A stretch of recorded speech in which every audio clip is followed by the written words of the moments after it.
Setelah hampir sebulan kasus penganiayaan yang dilakukan Mario Dandi Satrio berjalan, kondisi korbannya David Ozora masih terbaring di rumah sakit.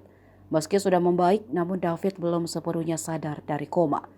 Kini di saat kasus ini masih berjalan muncul penawaran untuk berdamai. Tawaran ini disampaikan pihak Kejaksaan Tinggi DKI Jakarta. Mereka menawarkan restoratif justice kepada keluarga David.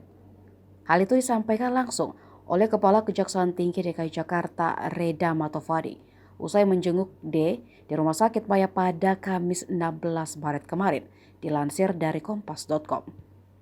Restoratif justice atau keadilan restoratif adalah upaya penyelesaian perkara tindak pidana melalui dialog dan mediasi. Meski pelaku penganiayaan yakni Mario Dandi, Shane Lucas dan AG saat ini telah ditahan di Polda Metro Jaya, namun Reda menyebut proses restoratif justice itu masih bisa dilakukan. Namun kata Reda, hal itu tidak akan dipaksakan. Pihaknya akan memberikan keluasan yang sebebas-bebasnya kepada pihak keluarga untuk merespon tawaran tersebut. Tentu saja tawaran itu langsung jadi sorotan para netizen.